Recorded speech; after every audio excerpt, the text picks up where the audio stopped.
You're there to stand in the awkwardness of conflict and be able to resolve it. Hi, this is Tricia Ratliff. Welcome to my Innovation Podcast.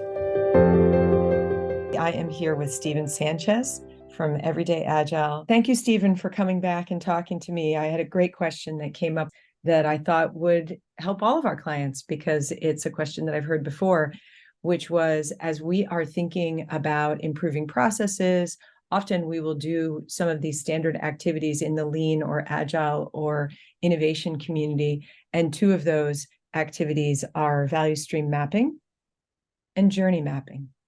Now, you and I naturally, Stephen, we don't restrict ourselves to a predefined definition of either. We tend to customize and modify based on needs, but also respect the reason that the process or approach might have been constructed.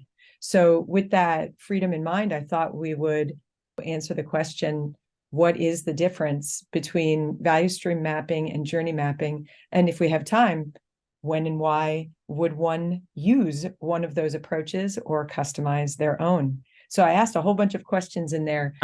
Like to, Yeah. start? I'm like, wait a minute, isn't mapping? It's like I get lost all the time. I mean, is that okay? Can I am I can I still Sure. answer?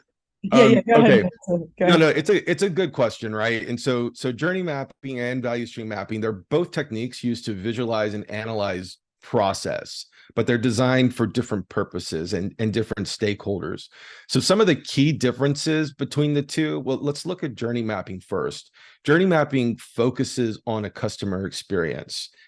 There's a goal to identify the touch points where the customers interact or interface with the given product or service, right? It also helps bring some of that human element into it. Helps understand some of the emotions, some of the pain points. The pain points is actually common between the journey mapping and value stream mapping, and opportunities, which is also another commonality for it. But again, journey mapping is focused on the customer experience.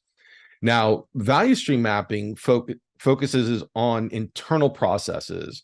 So it aims to identify what are the process steps, what are the activities, what are the what referred to as flows that create value within the organization. And how do you improve efficiency by identifying and removing waste within an organization? Often value stream mappings will have a current and future state, what I like to call current and ideal state, and then something called a practical state, which takes the form of a kind of an action plan.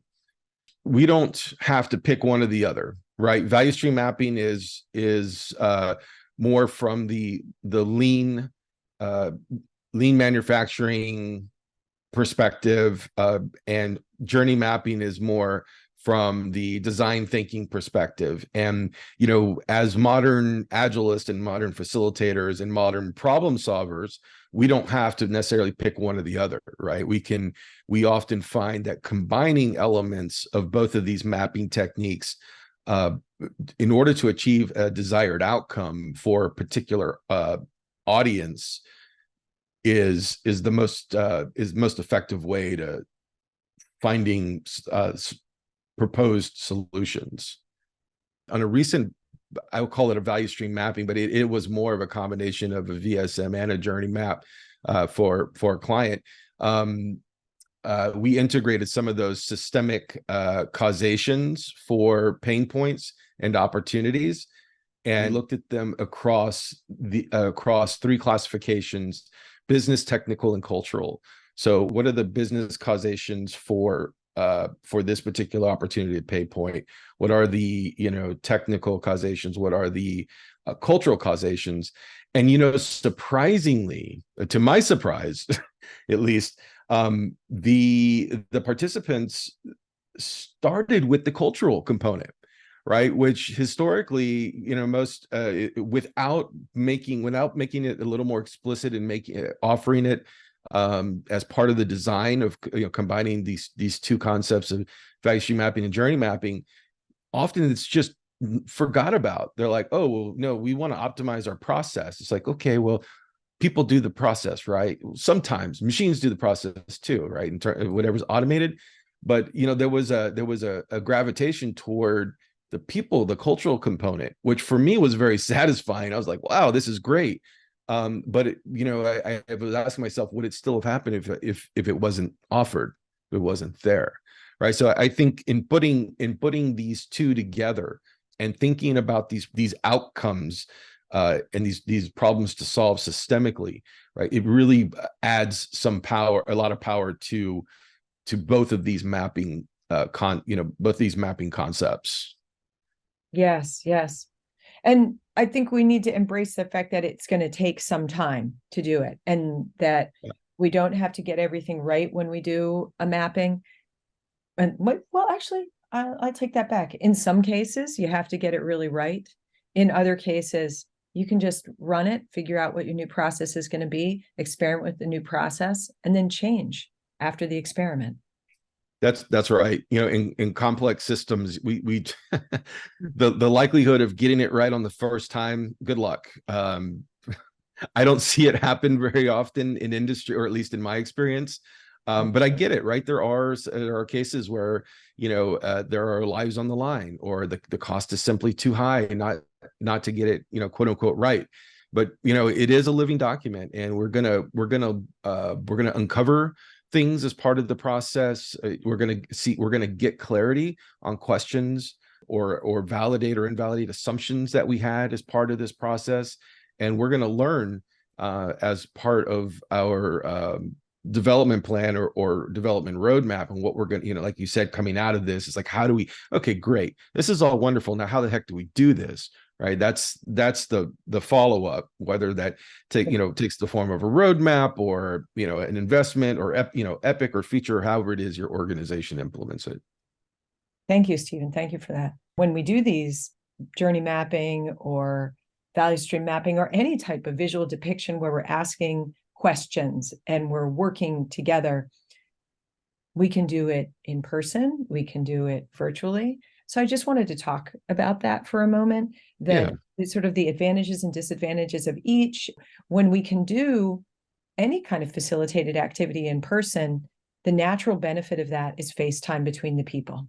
And there's natural increased empathy when they see each other. And there's also a nice tactile experience there of taking away the chairs for a moment, having everybody stand up and move around either a table or a whiteboard or a room. And it's kind of fun, to like move around. We feel positive, we feel energized. So we come into that with maybe more of an optimistic experience. But it can also, by the same token, be somewhat intimidating. Because, okay, there are people like me, I'll admit to being one of them, who are high energy. And even if I'm afraid, I'll just jump right in and start moving things around, and we'll see what happens, right? And then can back off and be neutral, try to be neutral at the very least, or I know to try to be neutral. So there are those who are more assertive, and that can make those who are feeling more quiet, which I have also fallen into that category, kind of feel, well, I don't know anything about this. Everybody seems to know what they're doing. So I'm just going to go, get the coffee or take a break and move to the room. So that's a good and a bad thing, in that physical interaction can be physically intimidating, but we can also see that it's happening as facilitators. Oh, I see Tricia's in the back of the room. Maybe I can pull her out and say, hey, Tricia, go ahead and maybe identify where you see some waste points here, or where you feel most frustrated in the journey, for example. So those are some of the advantages and disadvantages of working in person. Maybe questions come up. We see a puzzled look on someone's face, so we know there's a question to be asked there, and we can draw it out. We can observe body language in order to understand that there might be a question that hasn't been asked. On the other hand, sometimes we emphasize the value of in-person interaction so much, we forget that doing things virtually has maybe an equal, it's sort of 6 of one, half dozen of the other benefit, but for different reasons. So I think of doing things virtually as the great equalizer, because it doesn't matter how tall you are or where you happen to be sitting when we all entered the room. It doesn't matter if you have a loud voice or a soft voice. When we're online, we can raise a hand and we can all speak. We can unmute. We can calmly take a deep breath if we feel like we're not being heard without people seeing us or judging us, and just, feel that frustration for a moment and say, hey, I have a different perspective here. So there are great opportunities when we facilitate these activities virtually for people to participate on equal footing in a different way. And another way that happens is with these remote sharing solutions. When we are in those remote sharing solutions, everybody's able to physically move around. So if I move slower or faster, or I have bad handwriting, maybe, then I can type in information and correct my spelling and get my content in there. And it's on the same footing as everybody else's, and everybody else can read it. So the virtual solutions have some of those advantages. They also have the advantage of no limitation of physical space and being an information radiator for shared memory. Yeah.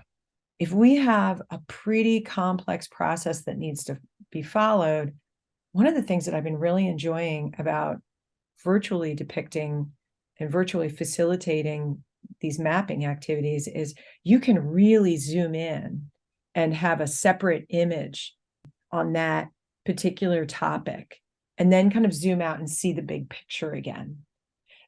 And that big picture is not limited to the size of the table that's available, or the size of the whiteboard, or the PowerPoint that one might capture it on later, but it's unlimited because we now have these large virtual spaces in which someone can start at the left or start in the middle and move their way through.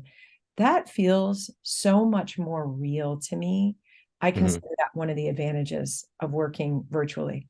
Obviously, some of the disadvantages are a little bit like the disadvantages of working in person, right? That maybe some people don't feel like they're comfortable with those tools, or in a situation where someone is in a skiff or they have a really slow VPN, then they might feel like they're not able to truly participate. Any thoughts about how to do it? Any preferences? Yeah, I'll just speak to, from my experience, I consider this type of mapping, whether it's value stream or journey mapping, to be a one of the more difficult activities to facilitate. And the reason is because we're uncovering potential vulnerabilities and that rise to conflict. So now I will speak a little to my preference. My preference is, at least for the first 2 days, because this is a multi-day activity, depending on the size of the value stream. I prefer in person, right? Because like you'd mentioned before, there's that, that physical presence there, it, when you look someone in the eye, or if you read their body language, you're there, right?